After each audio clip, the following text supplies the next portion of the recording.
This is Sarah Felder, host of Triple P Radio. Today, my exclusive guest is Terri Been. She is going to be the voice of her brother, Jeff Wood, who is currently incarcerated on death row in Texas. He was sentenced in 1998 and charged with capital murder. And today, Terri will talk about how it is to have a brother on death row. Thank you, Terri, for joining me. And now you're going to go ahead and tell the world in your own words your brother's story. Okay, great. Thank you so much. I appreciate the opportunity. My name is Terri Been, and I am the sister of a Texas death row inmate named Jeffrey Wood. My brother was convicted for a murder that he did not commit, that he did not intend to commit, and that he had absolutely no idea that the person even had a gun who committed the crime. In Texas, you are able to be found guilty of murder in three ways. First, you can be the actual bad guy or the bad actor or the person who commits the crime. Second, you can be convicted under the law of parties, which is Statute 702A, if you solicit, encourage, direct, aid, or attempt to aid another person who causes a death. This is the direct law of parties where you do intend to commit capital murder. Now, this is the reason that the law of parties was actually made, is for, like, gang members or something like that go in together that purposely conspire to commit murder. But then there's the third way, which is the second law of parties bill, which is 702B, and that's the conspiracy part of the law of parties. Now, the conspiracy part says, and this is verbatim, like as per the law, if in the attempt to carry out a conspiracy to commit one felony, another felony is committed by one of the conspirators, all conspirators are guilty of the felony actually committed, though having no intent to commit it. If the offense was committed in furtherance of an unlawful purpose and was one that should have been anticipated as a result of carrying out the conspiracy. So that is the law, 702B, that my brother is convicted of. He and his roommate went to a store. My brother had no idea that the person even had a gun at the point in time. And so he went in, robbed the store, shot the guy. Upon hearing a shot, my brother went inside and was ordered at gunpoint to grab a surveillance video, in which he did, and he, quote-unquote, drove the getaway car. And so, again, my brother had no intent to ever commit murder. He did not even know that his roommate had a gun at the time. And he was outside of the building in the car when the murder happened. Yet my brother faces execution for something that somebody else did. Now, the person that actually committed the crime in this particular case was my brother's roommate for a couple of months. My brother did not know this person before he moved in. It was his girlfriend's little sister's boyfriend. Wow. And we didn't know him from Adam. He had come here from another state, and we didn't know until his trial that he had actually committed murder in another state. Oh, my God. Yes. And so this law, the way that it's written, makes you have to be a mind reader. So, it said that you should have anticipated. Well, first of all, I can't even anticipate what I'm going to do, from moment to moment, let alone anticipate somebody that I really have no background knowledge of, and I've just been, thrown into a roommate situation, which I didn't want for a couple of months. You see what I'm saying? Mm-hmm. So, this law, the way that the 702B is worded, it's just the conspirator part of it just makes absolutely no sense at all. It truly allows people who are factually innocent of murder to be labeled as murderers and monsters. My brother, that's what his conviction is. It's, so if you Google him or you research him, he's listed as a murderer. And most people just see that, convicted of murder, and they don't ever bother to research or do anything to say, you know what, hey, he never killed anybody. Hey, he wasn't even in the building when it happened.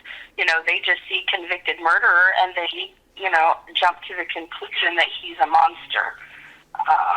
It is unbelievable that he is on death row for not even killing anybody. He wasn't even there at the time, inside, or did not even physically kill anybody, and they have him on death row. It's like I can't even imagine how it would be. I can't even imagine what goes, how he's doing it. I mean, he's a strong individual since years that he's been on there. That takes would take a toll on you. And that's what I was going to ask you too. How has this affected your family by him being on death row? Because he automatically went straight from his sentencing. He was automatically sent to death row, right? He never went to general pop or nothing, just right to death row.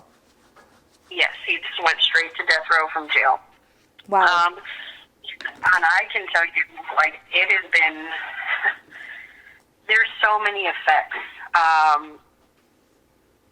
From emotional trauma to financial trauma to, I can't even begin to tell you how it affects us on a day-to-day basis. In my brother's case, we've actually had 2 different execution dates for him.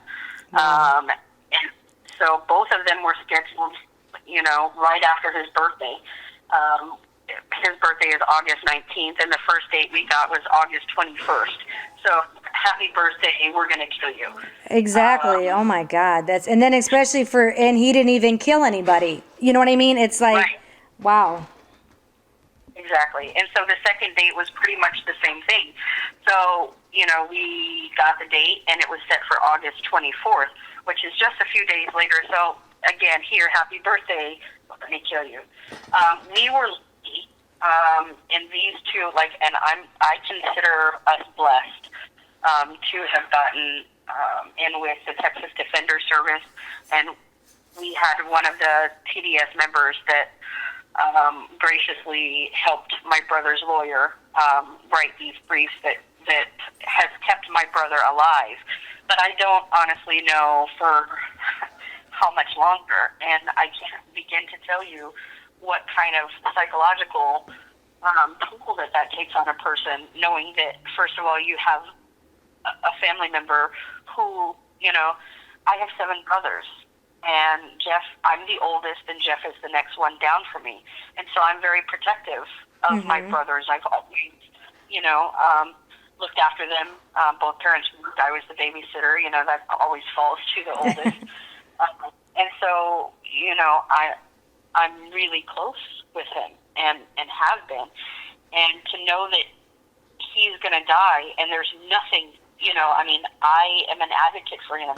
I speak for him. I write, and I go visit the Texas representatives all the time. I can't even tell you how much I'm up there and bugging them and in their face and writing them about these particular laws. And I work closely with several of them, but still, in my mind, that's not enough, because Texas is still actively trying to kill him for something he did not do.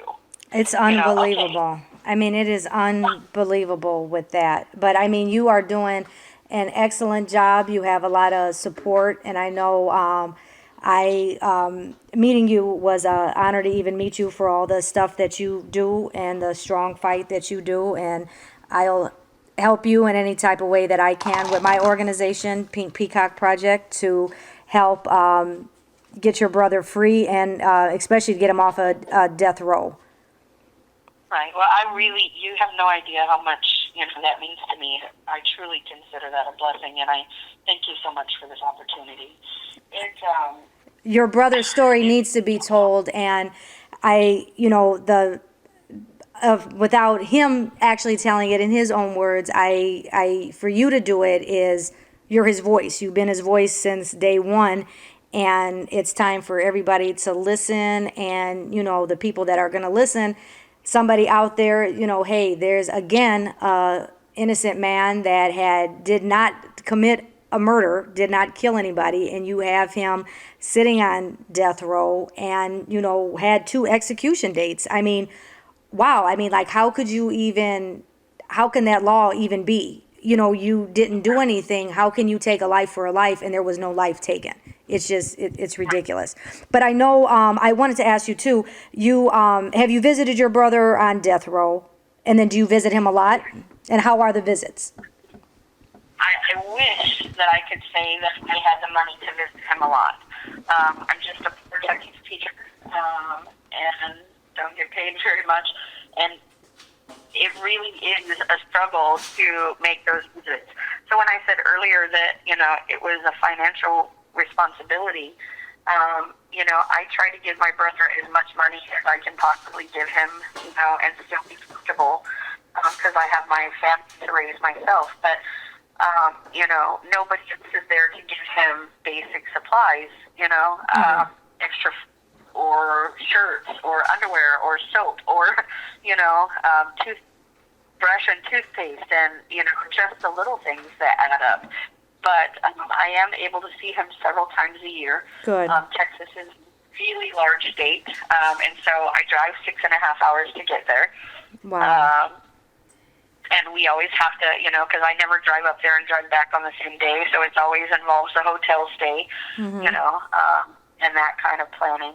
And the visits on death row are behind glass, right? You're not able to, like, hug or anything. It's just behind the glass? Yes, I have not held, touched, or anything from my brother since 1996. Wow. So in Texas, you are not allowed to touch them, and the only people that do touch them are the guards who, really don't care about them, intervene to him and put him in handcuffs, to come out and see us at visit, because he is handcuffed from his cell to, to behind the glass. Wow. And it's, seeing that always, is just a slap in the face to us. It is, and especially like to, not even to that hug or anything, even like a hug, or just to be able to sit there, face to face and be able to, hold his hand or sit there and can't even do that that is crazy. But at least you're able, when you do visit, you're able to see him. You know what I mean? And you are able, just by you going there, would lift up his spirits because he sees you guys. Right. And you know what, Terri, what we're going to do, we're going to take a quick break, and when we come back, you're going to tell us about Kids Against the Death Penalty. Okay, I'm happy to do that.